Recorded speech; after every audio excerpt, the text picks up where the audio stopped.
Dear students, शुभ आशीष। Narration के इस lesson में आज का टॉपिक है डायरेक्ट इनडायरेक्ट नरेशन में इंट्रोगेटिव सेंटेंसेस। तो इंट्रोगेटिव सेंटेंसेस में सेट टू को हम लोग आस्क्ड में बदलते हैं, कंजंक्शन इफ़ या वेदर या क्वेश्चन वर्ड ही लगाते हैं, जैसे Y, where, what.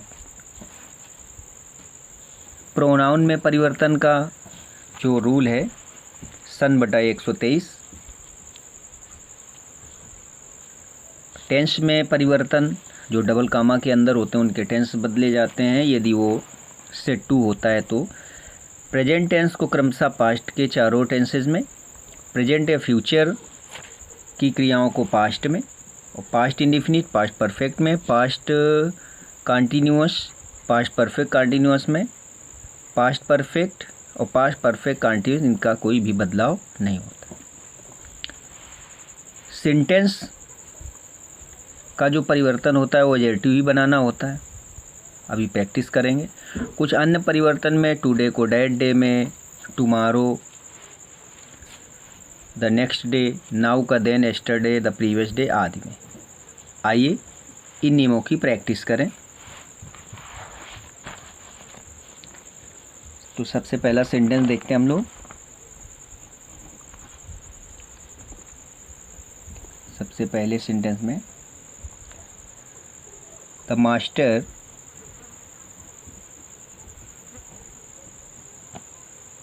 said to his servant, comma inverted commas, did my friend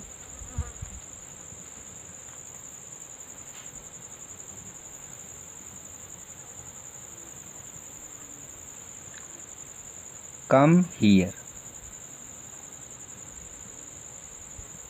question mark inverted comma closed. अब देखिए नियमानुसार क्योंकि ये क्वेश्चन वाले हैं, इंट्रोगेटिव वाले हैं, तो सेट टू को आस्क्ड में बदलते हैं। शेष वही अभी फिलहाल। The master asked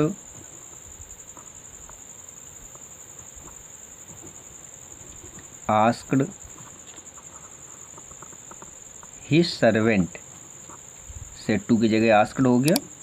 conjunction that वैसे एडजेक्टिव में लगता है लेकिन यहाँ इंट्रोगेटिव है इसलिए सहायक क्रिया वाला है, तो इफ़ लगा दिया।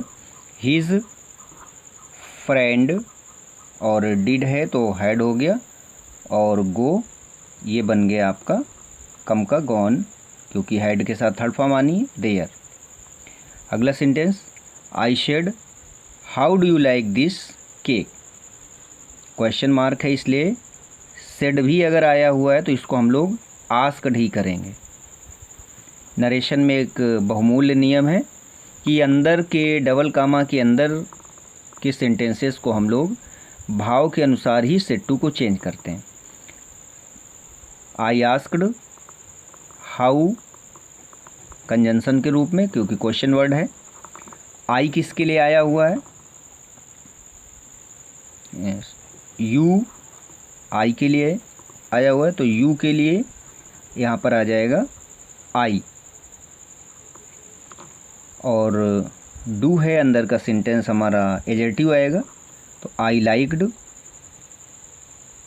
क्योंकि प्रेजेंट इंडिफिनिट है और पास्ट इंडिफिनिट में चेंज होना है। दिस का डैट हो जाएगा, केक का केक ही बनेगा। तो I asked how I liked that cake. और आगे देखते हैं।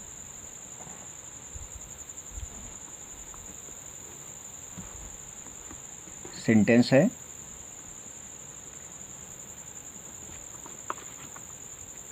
The wife said to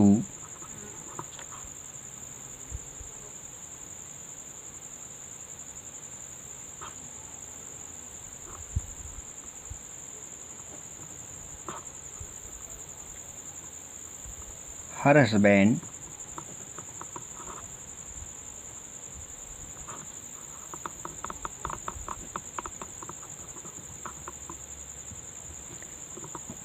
question mark inverted commas प्रारंभ, व्हाई आर यू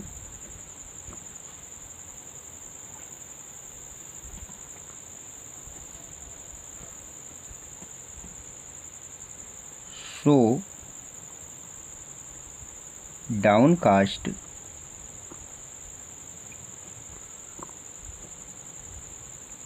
today। तो सेट टू को हम लोग आस्क में चेंज करते हैं, बाकी वैसे ही। The wife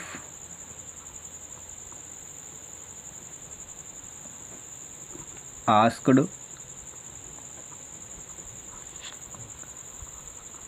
her husband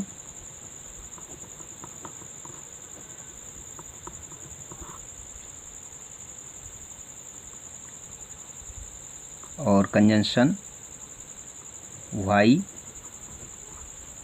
question word वाला है। यू किसके लिए आया हुआ है? ऑब्जेक्ट है, हर हस्बैंड के लिए आया हुआ है,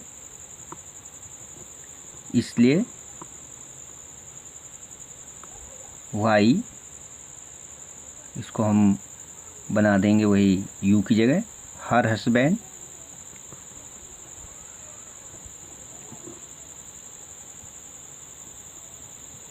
और आर आया हुआ है, तो यहाँ पर प्रेजेंट का पास्ट में हर हस्बैंड के लिए सिंगुलर है ये, इसलिए वाज। सो डाउन एक साथ है तो सो की कोई चेंजिंग नहीं होगी। सो डाउन कास्ट वैसे ही लिखते हैं।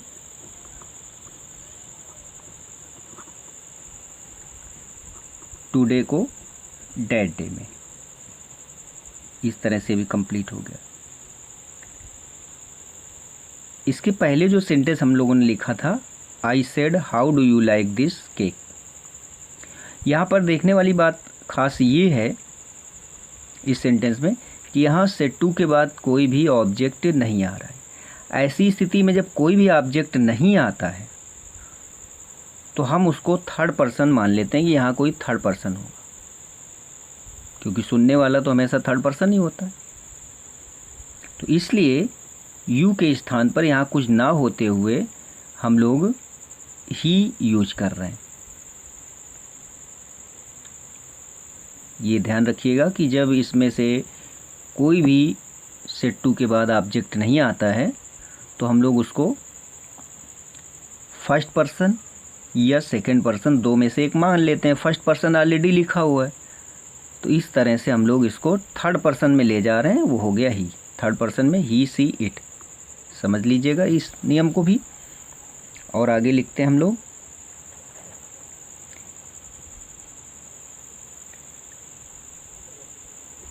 एक sentence, she said to him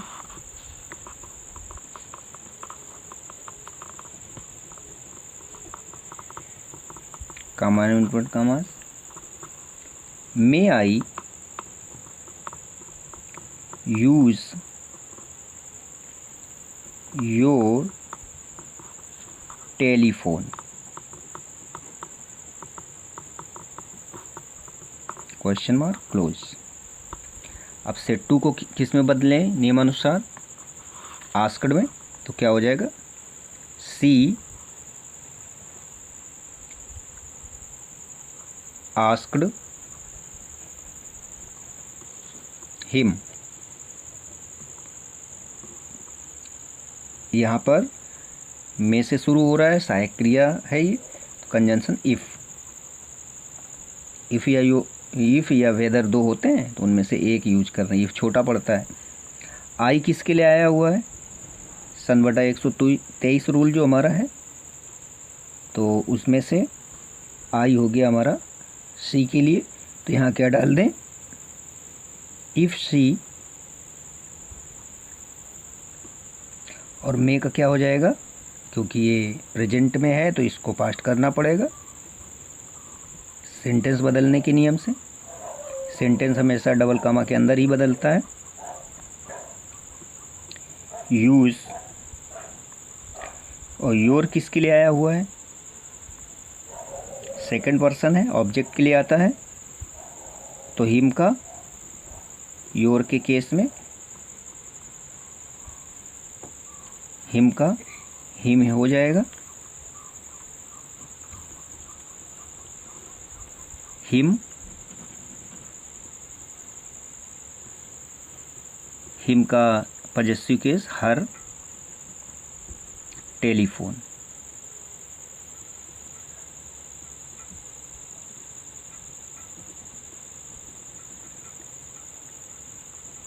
यहाँ हिम जो है वो पुल्लिंग है, इसलिए इसका हिज रखिए।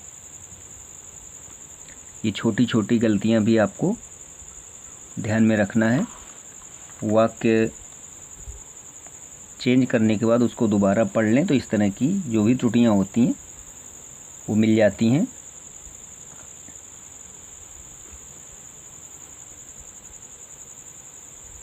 एक और सेंटेंस देख लेते हैं।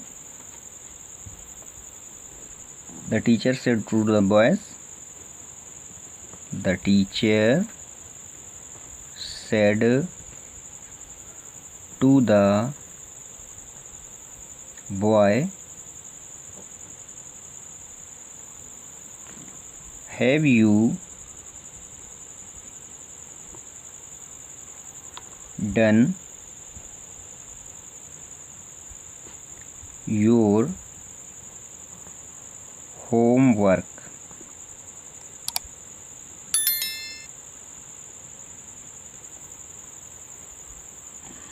सेट टू की जगह, क्योंकि ये क्वेश्चन है, इंट्रोगेटिव है, तो इसको कर दें asked. The teacher said to की जगह आस्क्ड हो गया द बॉय। और हैव हेल्पिंग वर्ब है तो कंजंक्शन इफ लगा देते हैं। यू किसके लिए आया हुआ है? द बॉय के लिए, थर्ड पर्सन हो जाता है द बॉय, तो इसके लिए थर्ड पर्सन में प्रोनाउन यूज करना होता है ही। हैव आया हुआ है प्रेजेंट का, तो इसको पास्ट में करना होगा, क्योंकि प्रेजेंट टेंस चारों क्रमशः पास्ट टेंस में जाते हैं। Had done. Your the boy के लिए आया हुआ है तो हो जाएगा हिज होम वर्क। तो बन गया the teacher asked the boy if he had done his homework. और देखते हैं।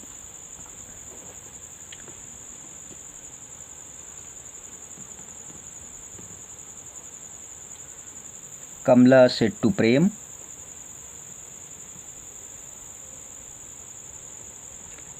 सेड टू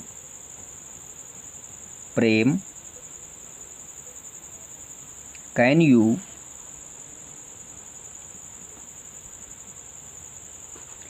गो विद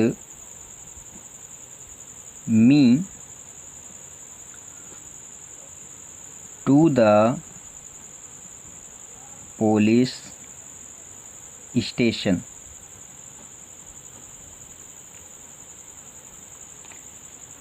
तो क्योंकि ये क्वेश्चन वाला है तो क्वेश्चन यानी इंट्रोगेटिव, तो सेट टू को आस्क्ड में बदलना होता है। तो कमला आस्क्ड प्रेम, और कंजंक्शन हेल्पिंग वर्ब से शुरू हो रहा है इसलिए इफ लगा देंगे। यू किसके लिए आया हुआ है? सेकंड पर्सन, ऑब्जेक्ट प्रेम के लिए, तो लिख दें ही, क्योंकि दोनों नाम है तो ही, और ब्रैकेट में समझने के लिए प्रेम लिख दे रहे हैं ताकि आपको मालूम चल जाए कि नहीं ये प्रेम के लिए है। और लिखने में कोई गलती भी नहीं है, स्पष्ट हो जाता है। तो इफ़ ही और कैन को पास्ट में ले जाइए, कुड,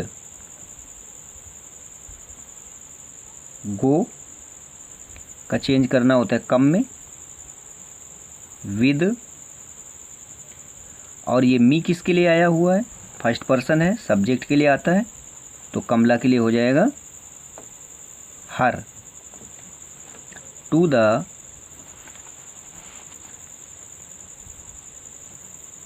पुलिस स्टेशन। इस तरह से आज हम लोगों ने इंट्रोगेटिव का नरेशन सीखा